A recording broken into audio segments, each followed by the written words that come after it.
ಇನ್ನು ಹಿಂದೂ ಮುಸ್ಲಿಂ ಯುವ ಜೋಡಿಗೆ ಜೀವ ಬೆದರಿಕೆ ಹಾಕಿರುವ ಘಟನೆ ನಡೆದಿದೆ. ಪೊಲೀಸ್ನವರ ಮೊರೆ ಹೋಗಿದ್ದಾರೆ. ಈಗ ಆ ಜೋಡಿ ಪೋಷಕರ ವಿರೋಧದ ನಡುವೆ ಹಿಂದೂ ಮುಸ್ಲಿಂ ಜೋಡಿ ವಿವಾಹವಾಗಿದ್ದಾರೆ. ರಕ್ಷಣೆ ಕೋರಿ ಕೊಪ್ಪಳ ಪೊಲೀಸ್ ವರಿಷ್ಠಾಧಿಕಾರಿ ಮೊರೆ ಹೋಗಿದೆ ಜೋಡಿ.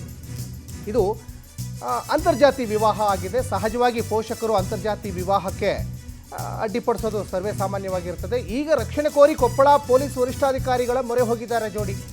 ಕೊಪ್ಪಳ ಜಿಲ್ಲೆ ಕನಕಗಿರಿ ತಾಲೂಕಿನ ಹುಲಿ ಹೈದರ್ ನಿವಾಸಿ ಕೇಶವ್, ಗಂಗಾವತಿ ತಾಲೂಕಿನ ಸುಳೇಕಲ್ ಗ್ರಾಮದ ತಸ್ಲಿಮಾ ಇವರಿಬ್ಬರು ಪ್ರೀತಿಸಿ ವಿವಾಹ ಆಗಿದ್ದಾರೆ. ಬಸ್ನಲ್ಲಿ ಪರಿಚಯ ಆಗಿ ಈಗ ಮದುವೆಯಾಗಿದ್ದ ಕೇಶವ್ ಆ್ಯಂಡ್ ತಸ್ಲಿಮಾ. ಇದಕ್ಕೂ ಮುನ್ನ ಬೇರೆ ವ್ಯಕ್ತಿ ಜೊತೆ ತಸ್ಲಿಮಾ ಮದುವೆಗೆ ಸಿದ್ಧತೆ ನಡೆದಿತ್ತು. ಆದರೆ ಆ ಮದುವೆ ಕ್ಯಾನ್ಸಲ್ ಆಗಿ ಈಗ ಕೇಶವ್ ಜೊತೆ ಈಗ ವಿವಾಹ ಆಗಿದ್ದಾರೆ. ಸಹಜವಾಗಿ ಇತ್ತೀಚಿನ ದಿನಗಳಲ್ಲಿ ಈಗ ಹಿಂದೂ ಮುಸ್ಲಿಂ ಮದುವೆ ಅಥವಾ ಹಿಂದೂ ಕ್ರಿಶ್ಚಿಯನ್ ಮದುವೆ ಅಂದಾಗ ವಿರೋಧವನ್ನು ವ್ಯಕ್ತಪಡಿಸ್ತಾರೆ. ಅವ್ರ ಸಂಪ್ರದಾಯ ಬೇರೆ ಇರ್ತದೆ, ನಮ್ಮ ಸಂಪ್ರದಾಯ ಬೇರೆ ಇರ್ತದೆ ಅಂತ.